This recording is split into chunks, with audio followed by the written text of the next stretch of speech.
ఈరోజు మనం ఈ వీడియోలో స్థిరమైన అభివృద్ధి లేదా సుస్థిరమైన అభివృద్ధి లేదా కొనసాగించగలిగే అభివృద్ధి ఈ అంశాల గురించి మనం తెలుసుకోవడం జరుగుతుంది.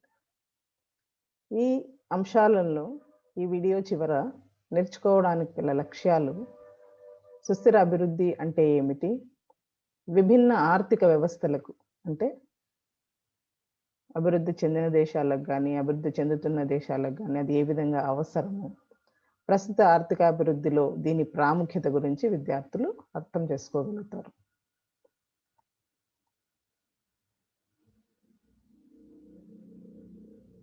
స్థిరమైన అభివృద్ధి.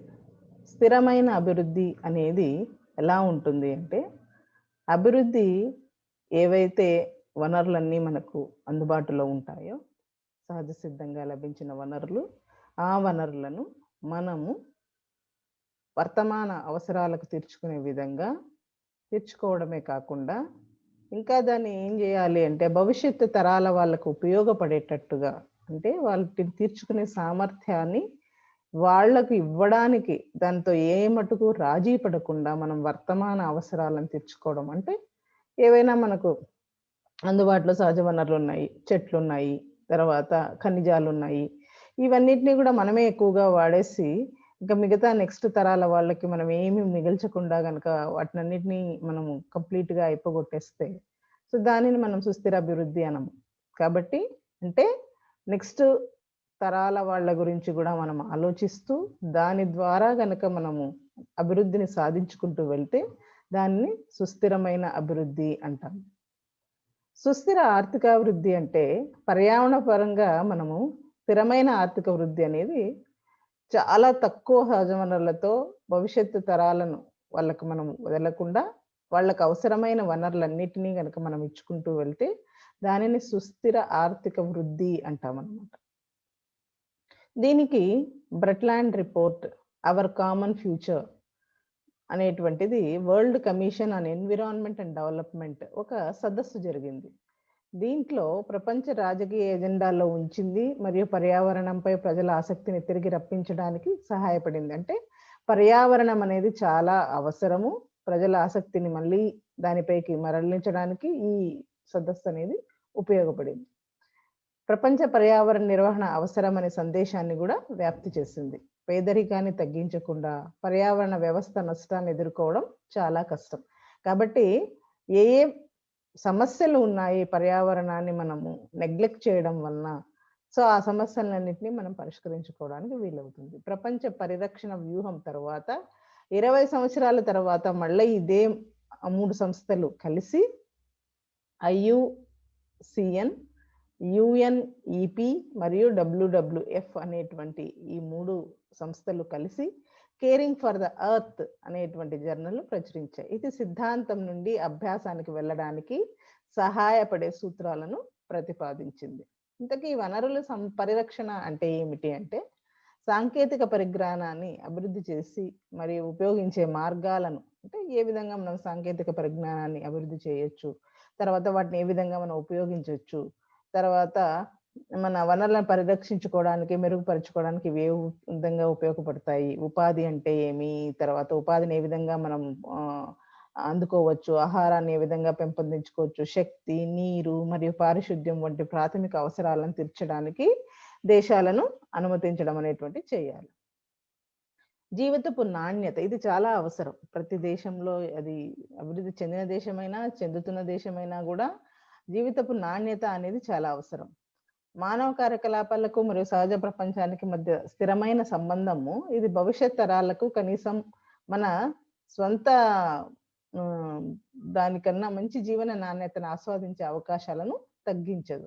జీవితపు నాణ్యత అంటే మనకు అవసరమైన వాటిని మనం వాడుకోవడము, తర్వాత నాణ్యవంతంగా జీవితాన్ని కనుక మనం జీవిస్తే, అంటే మంచి పారిశుద్ధ్య సౌకర్యాలు కానీ, వైద్య అవసరాలు కానీ ఇవన్నిటినీ మనము వాడుకుంటూ మిగతా వాళ్ళకి భవిష్యత్ తరాల వాళ్ళకి వాటిని కనుక అందిస్తే దానినే మనము జీవితపు నాణ్యత అంటాం.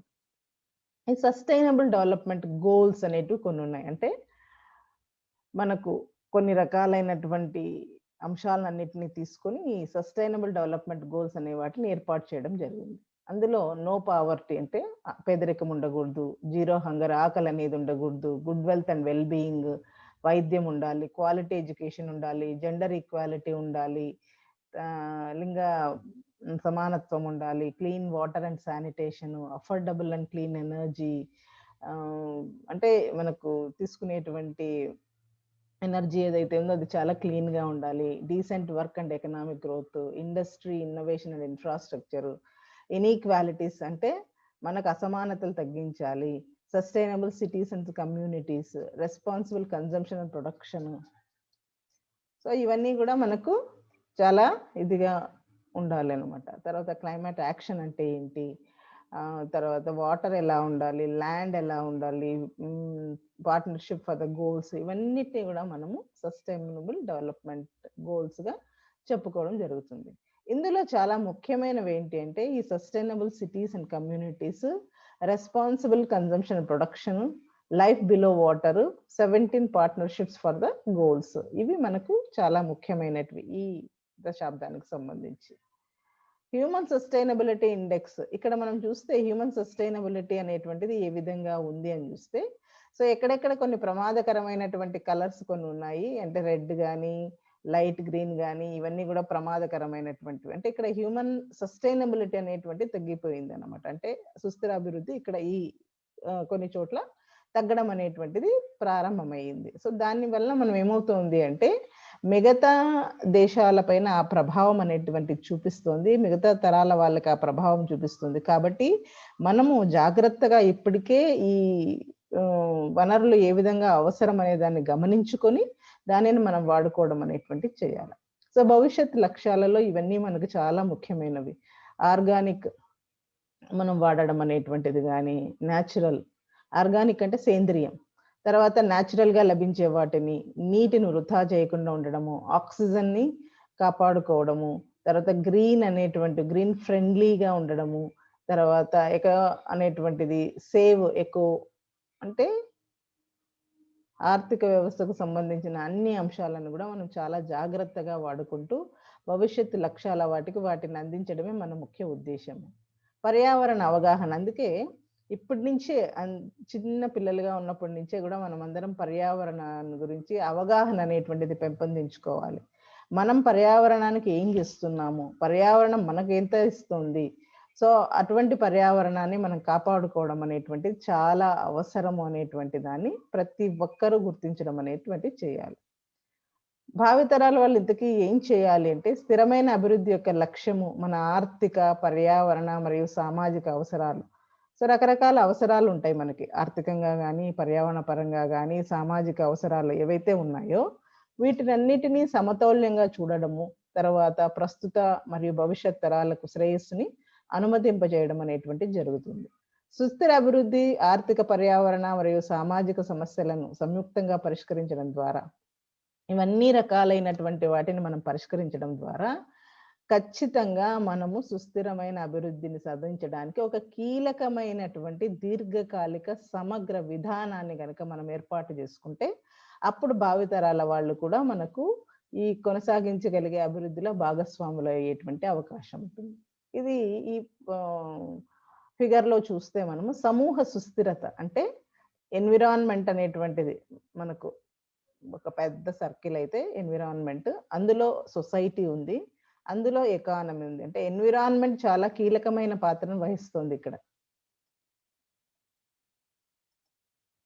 ఎన్విరాన్మెంట్ అనేటువంటిది చాలా కీలకమైన పాత్ర, తర్వాత అందులో సొసైటీ, అందులో ఎకానమీ అనేటువంటిది మనకి చాలా కీలకమైన పాత్రను వహిస్తుంది. కాబట్టి మనం పర్యావరణాన్ని కాపాడుకుంటే సమాజాన్ని కాపాడుకున్నట్లు అవుతుంది, తర్వాత ఆర్థిక వ్యవస్థను కూడా మనం కాపాడుకున్నట్టు అవుతుంది. ఇక స్థిరత్వం, ఏమి స్థిరత్వము అంటే ప్రయారిటీ మోడల్. చాలా ఉంటాయి మనకు, అవసరాలన్నీ చాలా ఉంటాయి, కానీ ప్రయారిటీ మోడల్ ఆఫ్ సస్టైనబుల్, ఏది మనకు అవసరం, ఏది మనకు ఇప్పుడు వెంటనే తీర్చుకోవాల్సినటువంటి అవసరం దేనికి ఉంది. తర్వాత గ్లోబల్ గోల్స్ అంటే సస్టైనబుల్ డెవలప్మెంట్ గోల్స్ ఉన్నాయి కదా 17, అవి ఏమి global goals. Local to global, so differentiation of the global, national, regional and local level. అంటే ఏ రకంగా ఏ ప్రాంతానికి ఏ రకమైనటువంటి అవసరాలు మనకు అవసరము. అప్పుడు మనం వాటిని తీర్చుకోవడానికి వీలవుతుంది. సో, అంతేగాని చాలా అవసరాలు ఉన్నాయి. అన్నిటిని మనము వనరులన్నిటిని కూడా నాశనం చేసుకుంటూ పోతే ఇంకా మిగిలేది ఏమి ఉండదనమాట. Inter generational understanding the time framing అంటే ఇంటర్ జనరేషనల్ అంటే ఒక తరానికి ఇంకొక తరానికి ఏ విధమైనటువంటి తేడాలున్నాయి. వాళ్ళకి మనకు ఏ విధంగా పోలికలున్నాయి. ఇవన్నిటిని కూడా మనం గమనించుకుంటూ వెళ్ళాలి. Multi layer approach action on the individual, societal and political level అంటే ఇక్కడ మల్టీ లేయర్ అప్రోచ్ అంటే ఇక్కడ మనకు వ్యక్తులు అవసరమే, సొసైటీ అవసరమే, తర్వాత పొలిటికల్ లెవెల్‌గా కూడా మనకి అన్ని రకాలైనటువంటివి అవసరం. అంటే అన్ని రకాల వాటిలో కూడా మనము సుస్థిరంగా అభివృద్ధిని గనుక సాధిస్తే దానిని సుస్థిర అభివృద్ధి అంటాము. ఇక్కడ మనకు 5 పెద్ద ప్రశ్నలున్నాయి. ఎంత మనము సేవ్ చేయొచ్చు? How much risk? How much will you need? When will you need it? And what do you want to live? అంటే ఇక్కడ ఇది ప్రెజెంట్ అంటే ఇప్పుడు వర్తమానం. ఇది ఫ్యూచర్ అంటే భవిష్యత్తు.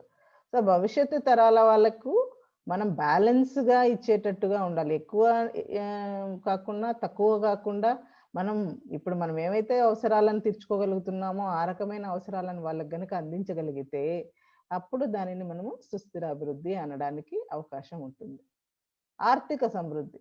ఎలా ఉంటుంది ఆర్థిక సమృద్ధి? ఇంతకీ మనం ఎందుకు ఈ కొనసాగించగలిగే అభివృద్ధి అనేటువంటి దాన్ని మనం ఏ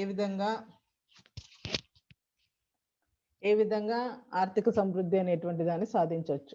మంచి ఉద్యోగ అవకాశాలు ఉండడము, మంచి జీవన ప్రమాణాలకి ప్రతి ఒక్కరికి హక్కు అనేటువంటిది ఉంటుంది.